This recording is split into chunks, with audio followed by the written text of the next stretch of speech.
Hi Junior Authors, this is Laura Thomas, author of Polly Wants to Be a Writer and creator of the Junior Authors contests and conferences. In my vlog today, I wanted to respond to an email that I got on the weekend from a young writer, 15 years old, same age as Polly, who was looking at my feedback services on my site and asking me if she could perhaps purchase those services for going over a manuscript of hers. So, of course, I asked her, tell me about your manuscript, how long is it, what's your genre, what's your goal with this piece, and then, of course, very importantly, is this a finished draft of your story, or is it not? So she wrote me back and said she'd written about 30,000 words, but it's part of a novel, and the manuscript is still unfinished. So, as I wrote in Polly Wants to Be a Writer, I just want to read you a little something. This is a scene where Miss Whitford, the character who's a little bit based on me, she's the head of an international writers guild, not that I'm that, but the idea that she helps young writers train their literary dragons and start to create more publishable pieces of work and really take their career seriously. Miss Whitford is in a major crisis. Literary dragons around the world are going AWOL. And so she's in this really intense point in the story. And Polly, who has, during the whole novel up to page at this point it's 155, Polly's trying to simply write one short story. And she just can't get it done. But just prior to this scene, she manages to get a few paragraphs down. So she has done her research, she's moved to the writing processes, and now she's working on making her lump of clay, her first draft.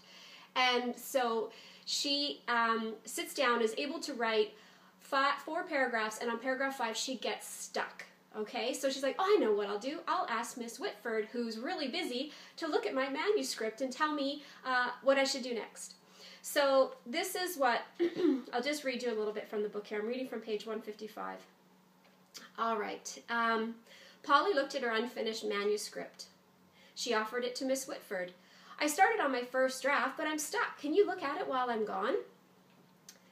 Miss Whitford raised her voice and said, never ask for feedback on an unfinished first draft. Do you understand me, Polly? Polly nodded, even though she really didn't understand what all the fuss was about. Why couldn't she ask for feedback on her first draft? So what if it wasn't finished? Miss Whitford spoke harshly. I'm dead serious. If you let your dragon or any critic interfere with the creative process this early on, your story will never attain its full richness and complexity. When you are writing your first draft, you must say yes to every idea, yes to every vision that pops into your imagination. They won't all be good ideas, but they will somehow enrich the final product. Just right. You're thinking too much. Just have fun. Miss Whitford was practically screaming at Polly. Think about it. How can you or I determine if the beginning is any good if you have not even written the ending yet? How? It's much too soon to be asking for feedback. So, to the young lady that sent her unfinished piece and thinking that she could hire me to give her feedback, of course I wrote back and said, not a chance. You need to finish your manuscript, get to the ending, and then when you have your lump of clay, that's when you send it to me to help you start the revision process and help you with train your dragon, to help you use your dragon to take that lump of clay and start sculpting it. Not finishing a first draft of a manuscript is a huge problem that all writers have.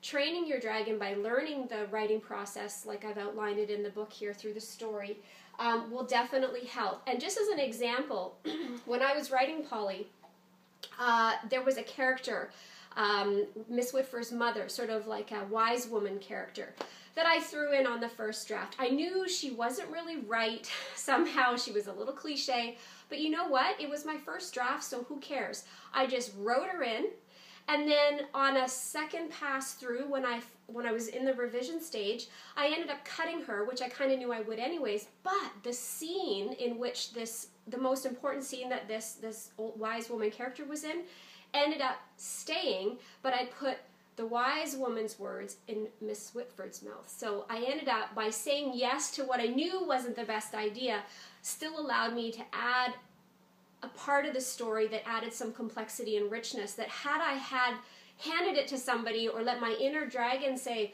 no, this is no good, take it out, right when I was working on the first draft, somehow the story would have been less richer for it. So the big thing I want you to understand here is when you're first draft writing, don't share your work. Don't ask for feedback. I mean, like Miss Whitford said, how can you even know if any part of your story is good until you've actually written to the ending? Because often as writers, we sort of discover the story in process. So you have to let yourself have that artistic joy, artistic freedom. Your inner dragon doesn't belong. It's just you having fun, saying yes.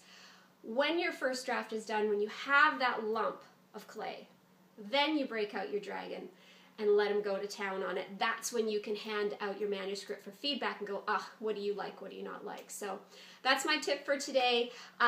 So now you know don't email requesting feedback on an unfinished draft, because I'm just going to tell you to get to work and get it done.